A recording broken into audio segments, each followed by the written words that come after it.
Penggelapan pajak atau tax evasion adalah tindakan melawan hukum yang dilakukan oleh wajib pajak dengan cara sengaja tidak melaporkan atau melaporkan secara tidak benar penghasilan harta maupun kewajiban pajaknya, sehingga jumlah pajak yang dibayar menjadi lebih kecil dari yang seharusnya.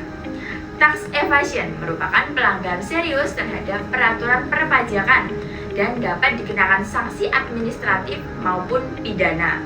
Secara umum, teori penggelapan pajak menjelaskan bahwa penggelapan pajak terjadi karena adanya interaksi antara niat wajib pajak, peluang untuk menggelapkan, serta lemahnya pengawasan dan sanksi. Berikut beberapa teori penggelapan pajak yang paling sering digunakan dalam kajian perpajakan. Pertama, ada teori ekonomi atau economic deterrence theory. Penggelapan pajak dipandang sebagai keputusan rasional. Wajib pajak menimbang manfaat penggelapan dengan resiko tertangkap dan sanksi. Jika sanksi dan pengawasan lemah, kecenderungan penggelapan meningkat. Dan yang kedua, teori kepatuhan pajak atau tax compliance theory menjelaskan perilaku patuh atau tidak patuh wajib pajak. Dipengaruhi oleh kesadaran pajak, persepsi keadilan pajak, dan kepercayaan terhadap pemerintah. Yang ketiga, ada teori moral dan etika atau moral reasoning theory. Penggelapan pajak terjadi karena rendahnya moral dan etika, lemahnya rasa tanggung jawab sosial. Pajak tidak dianggap sebagai kewajiban moral. Yang keempat, ada teori kesempatan atau opportunity theory. Penggelapan pajak terjadi karena adanya peluang seperti sistem administrasi pajak yang lemah, kurangnya pengawasan, dan celah dalam peraturan. Yang kelima, ada teori atribusi. Perilaku penggelapan dipengaruhi oleh yang pertama, ada faktor internal atau keserakahan sikap pribadi. Yang kedua, ada faktor eksternal, tingginya tarif pajak, birokrasi rumit. Yang keenam, ada teori keadilan pajak atau tax fairness theory. Wajib pajak cenderung menggelapkan pajak jika sistem pajak dianggap tidak adil dan beban pajak tidak sebanding dengan manfaat yang diterima. Bentuk-bentuk penggelapan pajak antara lain, yang pertama, tidak melaporkan penghasilan atau underreporting income. Yang kedua, wajib pajak tidak melaporkan seluruh penghasilan yang diterima. Misalnya, tidak mencantumkan penghasilan sampingan, menyembunyikan sebagian omset usaha, melaporkan biaya fiktif atau digelembungkan. Yang ketiga, membuat atau mencatat biaya yang sebenarnya tidak ada atau nilainya diperbesar agar yang pertama, laba menjadi lebih kecil, pajak terutang menjadi lebih rendah, tidak mendaftarkan diri sebagai wajib pajak. Yang keempat, individu atau badan usaha yang sudah memenuhi syarat subjektif dan objektif pajak, tetapi sengaja tidak memiliki NPWP, tidak melaporkan usaha ke otoritas pajak, tidak menyampaikan atau terlambat menyampaikan SPT, tidak melaporkan surat pemberitahuan SPT tahunan, dan sengaja menghindari pelaporan meskipun sudah memiliki NPWP. Yang kelima, pemalsuan dokumen pajak. Yang pertama, memalsukan faktur pajak. Kedua, menggunakan faktur pajak fiktif, mengubah data transaksi. Dan yang keenam, manipulasi pembukuan, tidak mencatat transaksi tertentu, menggunakan pembukuan ganda atau double bookkeeping, tidak menyetorkan pajak yang telah dipungut. Contohnya, pajak yang sudah dipotong dari karyawan PPh pasal 21 tidak disetorkan ke negara. Pajak dari konsumen PPN tidak disetorkan, dan penyalahgunaan intensif atau fasilitas pajak, menggunakan fasilitas pajak yang tidak sesuai ketentuan, mengklaim intensif padahal tidak memenuhi syarat, dan transfer pricing ilegal, menentukan harga transaksi dengan pihak terafiliasi secara tidak wajar untuk memindahkan laba ke negara dengan pajak lebih rendah. Yang terakhir, penghindaran pajak agar melalui rekayasa membuat transaksi, mengalihkan penghasilan secara tidak sah. Tax evasion berbeda dengan tax avoidance. Tax avoidance merupakan upaya penghematan pajak masih berada dalam koridor hukum. Sedangkan tax evasion bersifat ilegal dan bertentangan dengan ketentuan peraturan perundang-undangan perpajakan pada perusahaan multinasional. Praktik tax evasion sering terjadi karena kompleksitas transaksi lintas negara dan perbedaan tarif antar negara. Oleh karena itu, otoritas pajak perlu meningkatkan pengawasan dan kerjasama internasional guna mencegah terjadinya penggelapan pajak itu sendiri. Selanjutnya ada ilustrasi kasus penggelapan pajak.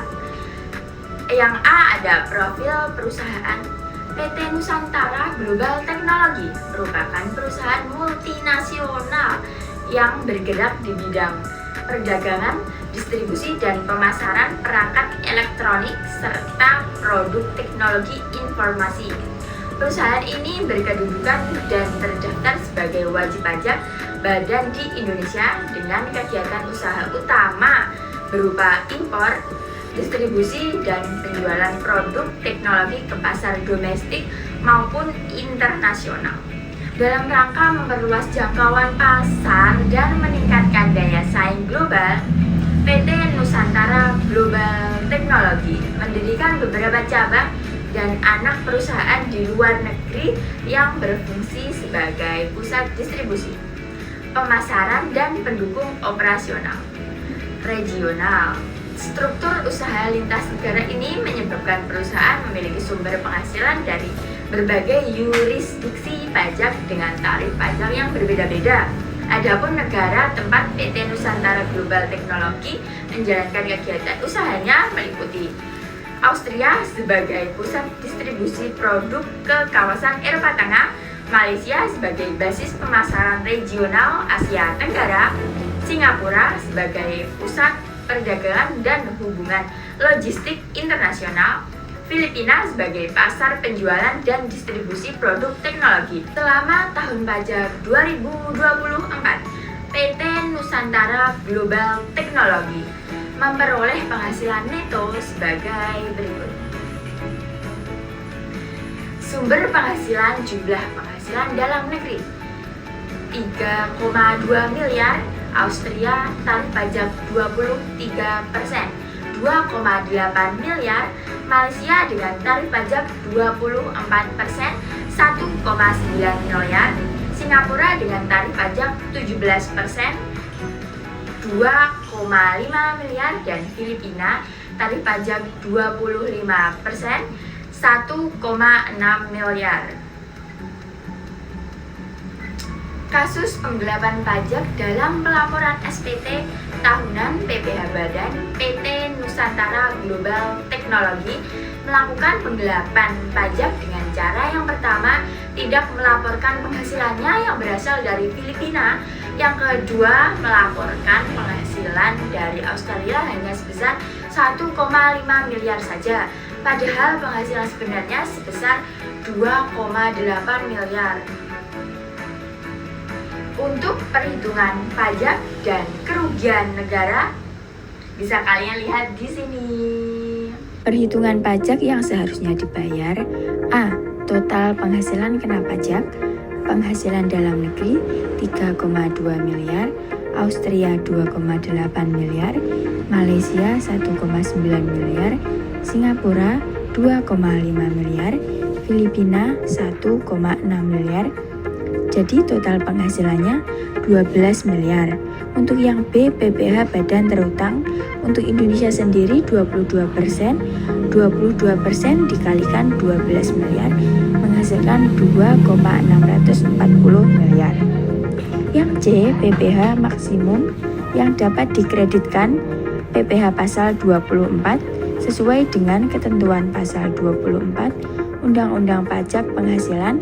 Pajak penghasilan yang dibayar atau terutang di luar negeri dapat dikreditkan terhadap pajak penghasilan terutang di Indonesia dengan batas maksimum sebesar pajak penghasilan terutang di Indonesia atas penghasilan luar negeri tersebut, perhitungan PPh maksimum yang dapat dikreditkan dilakukan dengan cara mengalihkan tarif PPh Badan Indonesia sebesar 22% dengan masing-masing penghasilan luar negeri. Negara Australia penghasilannya 2,8 miliar, PPh maksimum yang dapat dikreditkan yaitu 616 juta. Untuk Malaysia 1,9 miliar, PPh maksimum yang dapat dikreditkan 418 juta. Singapura penghasilannya 2,6 miliar, PPh maksimum yang dapat dikreditkan 550 juta. Untuk Filipina sendiri 1,6 miliar, PPh maksimum yang dapat dikreditkan 359 juta. Untuk yang D, penghasilan yang dapat dibayar di luar negeri.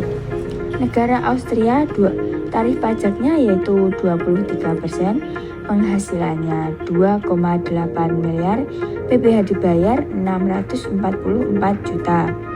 Malaysia tarif pajaknya 24%, penghasilannya 1,9 miliar, PPh dibayar 456 juta. Singapura tarif pajaknya 17% maksudnya, penghasilannya 2,5 miliar, PPh dibayar 425 juta. Filipina tarif pajaknya 25%, penghasilannya 1,6 miliar, PPh dibayar 400 juta. Yang E ada total kredit pajak PPh pasal 24. Total kredit pajak ditentukan dengan membandingkan pajak penghasilan yang dibayar di luar negeri dengan PPh maksimum yang dapat dikreditkan. Kredit pajak yang diakui adalah nilai yang lebih kecil di antara keduanya. Untuk tabelnya bisa dilihat pada PPT tersebut. Untuk total kredit pajak PPh pasal 24 yaitu 1.811 juta. Untuk yang F, pajak yang dilaporkan oleh perusahaan setelah penggelapan pajak. Penghasilan yang dilaporkan dalam SPT tahunan, penghasilan dalam negeri 3,2 miliar, Austria dilaporkan 1,5 miliar, Malaysia 1,9 miliar, Singapura 2,5 miliar, total penghasilan dilaporkan 9 miliar 100 juta. PPh badan terutang 22% dikalikan 9,1 miliar, yaitu menghasilkan 2 miliar 2 juta rupiah. Untuk yang G, perhitungan kerugian negara. Penghasilan yang tidak dilaporkan dan dikurangi secara tidak sah. Penghasilan Filipina 1,6 miliar, penghasilan Austria yang tidak dilaporkan seluruhnya 1,3 miliar, total penghasilan tidak dilaporkan 2,9 miliar. Kerugian negara akibat tax evasion 22% dikalikan 2,9 miliar, yaitu 638 juta rupiah. Yang keempat, ada dampak. Prinsip penggelapan pajak yang dilakukan oleh PT Nusantara Global Technology berdampak langsung pada berkurangnya penerimaan negara, khususnya dari sektor pajak. Penghasilan badan kerugian negara sebesar 638 juta menunjukkan bahwa potensi pajak yang seharusnya dapat digunakan untuk pembiayaan pembangunan seperti infrastruktur, pendidikan, dan kesehatan tidak dapat terrealisasi secara optimal. Selain dampak finansial, penggelapan pajak juga menimbulkan dampak non-finansial berupa ketergantungan keadilan dalam sistem perpajakan. Wajib pajak yang patuh akan menanggung beban pajak lebih besar, sementara wajib pajak yang tidak patuh memperoleh keuntungan tidak sah. Apabila praktik ini terus berlanjut, maka kepercayaan masyarakat terhadap sistem perpajakan dan kepatuhan pajak secara keseluruhan dapat menurun tentunya. Ada kesimpulan, berdasarkan pembahasan dan perhitungan yang telah dilakukan, dapat disimpulkan bahwa PT Nusantara Global Technology telah melakukan penggelapan pajak dengan tidak melaporkan seluruh penghasilan luar negeri serta melaporkan sebagian penghasilan lebih kecil dari yang sebenarnya.